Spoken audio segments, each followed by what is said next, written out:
বন্ধুসকল আপোনালোকে নিশ্চয় এইকেইদিন পাই আছে এটা ভিডিঅ' ভাইৰেল হৈছে বৰকৈ, যিটো নন্দিনী কাশ্যপৰ হয়। অভিনেত্ৰী নন্দিনী কাশ্যপে গৈ থাকোঁতে ৰাতি এটা ল'ৰাক খুন্দিয়াইছিলে তেওঁ গাড়ীখনেৰে, আৰু যিটো ভিডিঅ'ক লৈ বহুত চৰ্চা চলি আছে বা বহুত তৰ্ক বিতৰ্কৰ সৃষ্টি হৈছে, য'ত ছ'চিয়েল মিডিয়াত আহি অভিনেত্ৰী নন্দিনী কাশ্যপেও মাপ খুজিছে বা ৰাইজক ক্ষমা খুজিছে, কানি কানি ক্ষমা খুজিছে। আপোনালোকে যদি ক্ষমা খোজা ভিডিঅ'টো চোৱা নাই, আমাৰ চেনেলত আছে, আপোনালোকে চাই ল'ব।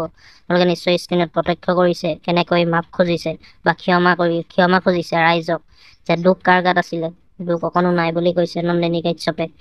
আৰু ইয়াৰ ওপৰত অভিনেতা ৰবি শৰ্মাই কি কৈছে আপোনালোকে ভিডিঅ'টো শেষলৈকে চাই থাকিব। মই আপোনালোকক ভিডিঅ' ক্লিপটো দেখাই দিম যে নন্দিনী কাশ্যপৰ কথা ৰবি শৰ্মাই কি কৈছে, যে নন্দিনী কাশ্যপ পলাই আছে নে জানি বুজি খুন্দিয়াইছিলে।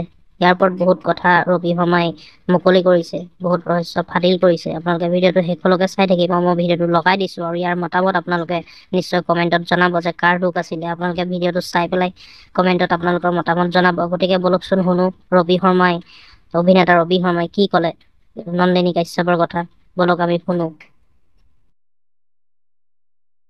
নকৰা তেওঁ আজি আমি ৰানিঙত আছিলো চিনেমাখনৰ প্ৰচাৰৰ ক্ষেত্ৰত, তেতিয়া তেওঁ আমাৰ লগত নাছিল, কাৰণ থিয়েটাৰত জড়িত এতিয়া। গতিকে চলচ্চিত্ৰত কাম কৰাৰ পাছত তেওঁ থিয়েটাৰলৈ গ'ল, থিয়েটাৰত ব্যস্ত, আমাৰ লগত তেওঁ প্ৰচাৰৰ সময়তো নাছিলে। আৰু হিট এণ্ড ৰান কেছটোত আমাৰ লগত কোনো কাৰোবাৰ নাই। সেইটো তেওঁ এতিয়া উত্তৰ পলাতক অৱস্থাত আছে নে কি আছে মই নাজানো, কিন্তু অন্ততঃ এইটো জানো যে ন্যায় আছে, ন্যায় চবৰে কাৰণে সমান। সেইটো অভিনেত্ৰী হওক বা সৰ্বসাধাৰণ মানুহ হওক বা যিকোনো মানুহেই নহওক পৃথিৱীত। গতিকে ন্যায় নিজৰ দিশ ল'ব, প্ৰশাসনে নিজৰ কাম কৰিব।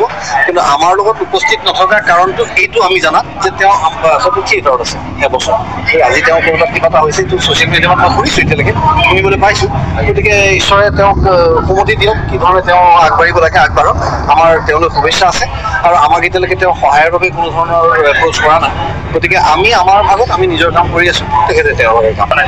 আমাৰ যোগাযোগ কৰা নাই, তাৰ আগৰ পৰাও মন আছিল, কাৰণ আপোনালোকে যদি ভিডিঅ'বিলাক চাই, আমি যেতিয়া প্ৰচাৰ কৰি ঘূৰি ফুৰিছোঁ প্ৰায় এমাহ 20 দিনমান সময় আমাৰ লগত তেওঁ নাছিলে, তেওঁ তেতিয়া আঁতৰত আছিল। লগত সহযোগ নকৰা তেওঁ আজি আমি ৰানিঙত আছিলো চিনেমাখনৰ প্ৰচাৰৰ ক্ষেত্ৰত, তেতিয়া তেওঁ আমাৰ লগত নাছিল, কাৰণ থিয়েটাৰত জড়িত এতিয়া। গতিকে চলচ্চিত্ৰত কাম কৰাৰ পাছত তেওঁ থিয়েটাৰলৈ গ'ল, থিয়েটাৰত ব্যস্ত, আমাৰ লগত তেওঁ প্ৰচাৰৰ সময়তো নাছিলে। আৰু হিট এণ্ড ৰান কেছটোত আমাৰ লগত কোনো কাৰোবাৰ নাই। সেইটো তেওঁ এতিয়া উত্তৰ পলাতক অৱস্থাত আছে নে কি আছে মই নাজানো, কিন্তু অন্ততঃ এইটো জানো যে ন্যায় আছে, ন্যায় চবৰে কাৰণে সমান। সেইটো অভিনেত্ৰী হওক বা সৰ্বসাধাৰণ মানুহ হওক বা যিকোনো মানুহেই নহওক পৃথিৱীত। গতিকে ন্যায় নিজৰ দিশ ল'ব, প্ৰশাসনে নিজৰ কাম কৰিব। কিন্তু আমাৰ লগত উপস্থিত নথকাৰ কাৰণটো এইটো আমি জানাত যে তেওঁ আচলতে থিয়েটাৰত আছে এবছৰ। আজি তেওঁ ক'ৰবাত কিবা এটা হৈছে, এইটো ছ'চিয়েল মিডিয়াত মই শুনিছোঁ, এতিয়ালৈকে শুনিবলৈ পাইছোঁ। গতিকে ঈশ্বৰে তেওঁক সুমতি দিয়ক, কি ধৰণে তেওঁ আগবাঢ়িব লাগে আগবাঢ়ক। আমাৰ তেওঁলৈ শুভেচ্ছা আছে, আৰু আমাক এতিয়ালৈকে তেওঁ সহায়ৰ বাবে কোনো ধৰণৰ এপ্ৰ'চ কৰা নাই। গতিকে আমি আমাৰ ভাগত আমি নিজৰ কাম কৰি আছোঁ, তেখেতে তেওঁৰ কাম নাই।